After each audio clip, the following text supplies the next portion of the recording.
This is Tim Bryce with my column titled, The 116th Congress is Off and Running. But where to? The 116th U.S. Congress was sworn in on January 3rd. As expected, Representative Nancy Pelosi was elected Speaker of the House, who has the unenviable job of binding up a divided chamber of Congress, as well as her own party, the Democrats. This will be Mrs. Pelosi's last hurrah and will likely mark her legacy in the history books. Whereas the House is in the hands of the Democrats, the Senate remains under Republican control. Translation: nothing of substance will happen for the next 2 years, as the two chambers will be hopelessly gridlocked.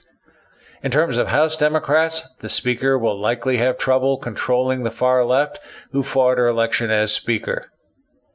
Beginning from day one, the Democrats have drawn a line in the sand to confront Republicans and President Trump. The subject of impeaching the president raised its ugly head again, and as I predicted, the desire to do so will prove to be irresistible to Democrats. Frankly, the charges are frivolous, and veteran House Democrats know even if it is passed in their chamber, the president will be exonerated in the Republican-controlled Senate. So why go through this futile exercise? To simply besmirch the character of the president as a prelude to the 2020 presidential election. The only problem is they will likely raise the ire of the American people who elected Mr. Trump, and this is what concerns the party's leadership.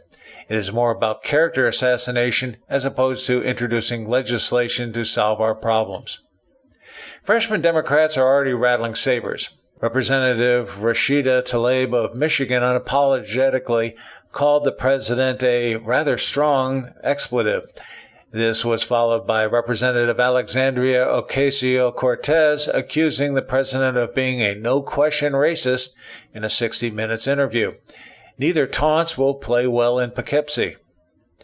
More trouble is in the offing, though. Representative Steve Cohen of Tennessee introduced legislation to eliminate the Electoral College in presidential elections, relying on the popular vote instead.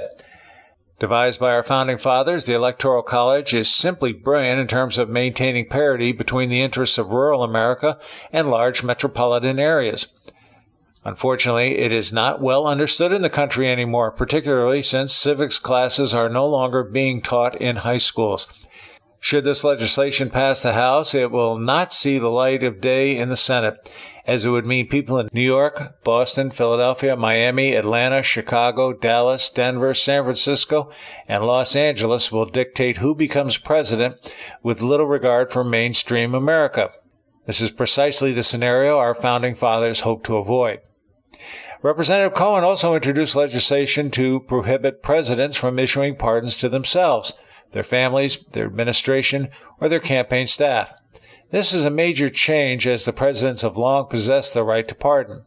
What they want to avoid is a situation such as the final days of President Bill Clinton's administration, where he pardoned his whitewater cronies, such as Susan McDougal.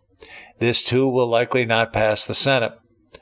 Also, legislation has been introduced mandating the publishing of tax returns of presidential candidates and executives in office. As I have reported in the past, this has always been an optional report for candidates to produce.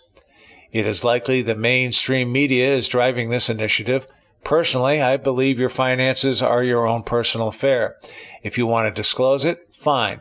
If not, that is fine also. Frankly, if the Democrats believe strongly in this should be made equally applicable to all government officials, including Congress and the Supreme Court, along with state, county, and municipal governments. What is good for the goose should be good for the gander. This legislation will likely not pass as well. Last but certainly not least, the House and the President are at a stalemate regarding reopening the government and funding a wall for the southern border.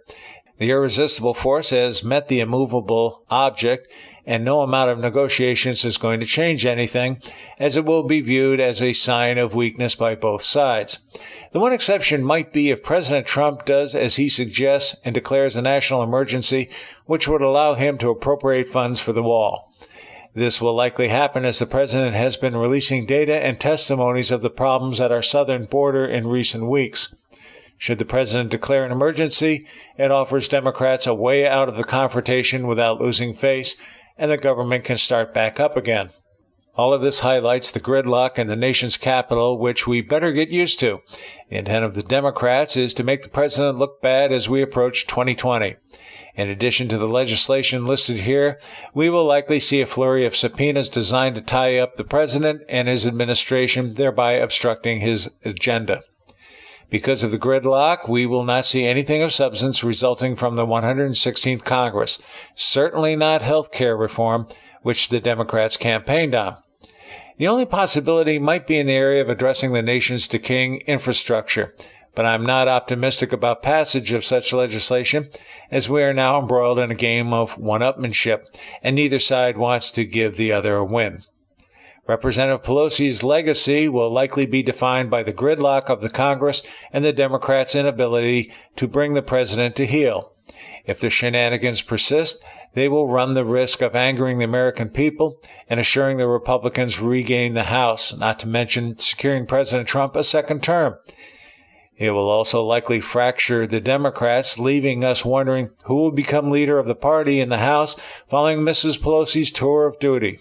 People like Representative Steny Hoyer of Maryland, Representative Ray Lujan of New Mexico, and Representative James Clyburn of South Carolina will likely be viewed as clones of Mrs. Pelosi and may very well be rebuffed by younger Democrats who will want to chart a new course to the left.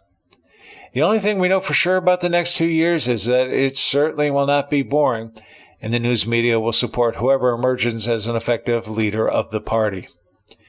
Friends, keep the faith. This is Tim Bryce in Palm Harbor, Florida. Follow me on the internet at timbryce.com.